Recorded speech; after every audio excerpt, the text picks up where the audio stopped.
about transformation, transmutation, and transfiguration, that linear triangle that has made that disc of life move, is to fix life. All of it has one thing in common. It fixes life. Let me tell you how it prolongs life. Transformation. Death is a purification process. It's because there are such insights that you didn't get that finally, okay, the best way you can get it is from expanded vision, which happens when you're not incarnate, when you're in the spirit world, because you didn't get things. So, my loves, there's another way to do this. The transformation, you can beat death and prolong life through immortality for about 10,000 years, if you get your insights day by day by day. They have found in university studies that if you get new insights each day, that there's a hormone released that they call the youthening hormone. So this journey we're on, you know, my brother Andre and myself, we were talking last night about someone that's a very dear sister to me, but she's just basically said, you know, so long and farewell. And that's fine. This journey's not for everybody. But he commented on how rapidly in 1 year she aged. It just astonishing. And the reason is, up until that point, there were these dramatic insights every day. And it can be frequency insight. There's a different way of getting things with frequency.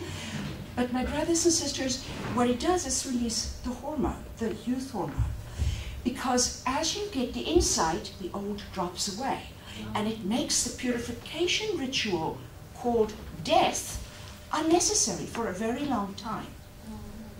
It's not indefinite, because when life and death are two opposites, we cannot just enhance one versus the other. For example, many of the yogis or the Buddhas and so on have said, you know, we don't need to incarnate anymore. That's the same as the immortal saying, I don't need to die anymore. One is no different than the other. It's just two different sides of one stick. You can't say the stick is only one end. So, you know, to say, okay, I don't need death anymore, I'm immortal, fine. To say, I don't need to incarnate anymore, it's an equal hollow boast. Because ultimately, you cannot rob life, and ultimately, you cannot rob death. So eventually, you have to either move to the transmutation 10,000 years later, or you have to recycle again through death. If you move from transformation to living life primarily from transmutation, now you can prolong life to about 100,000 years. The reason I say about is that it depends very much on the level of density we're in life, where we are on the circle, how long certain things take. Transmutation gives you what's called incorruptibility. Immortality is part of transformation. Incorruptibility is part of transmutation. So, what incorruptibility does, how it cheats death, how it says to death, I don't need to go there, is it lives on a cycle, because you know this big oval, it's within ourselves. It's our incarnations. We just describe it as the cosmos' incarnations, but it's also us, our incarnations. So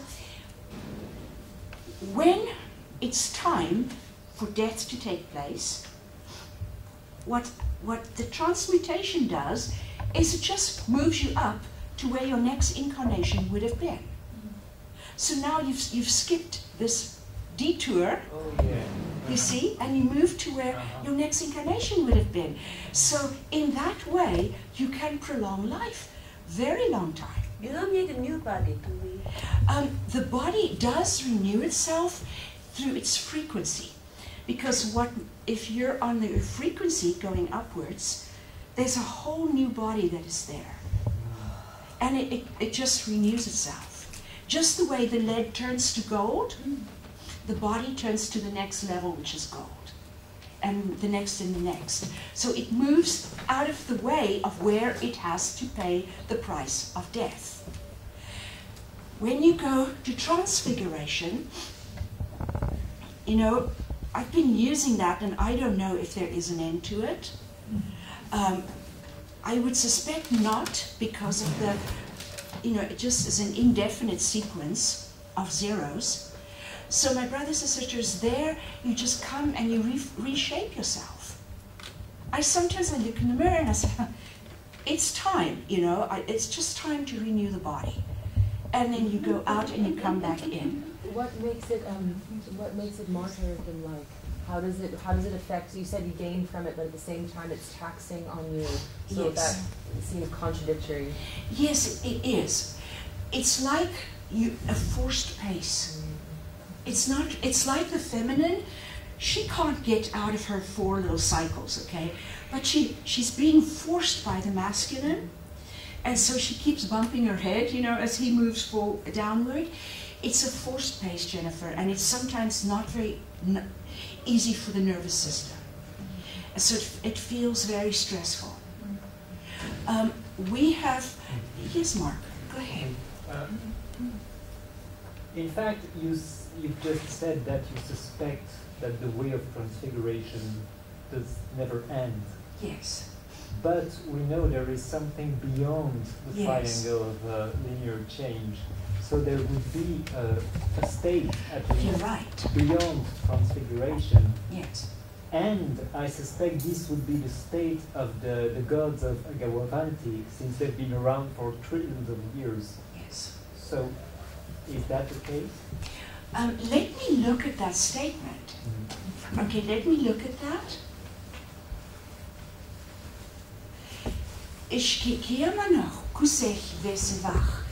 This is all part of linearity that uses masculine and feminine. So it's part of separation.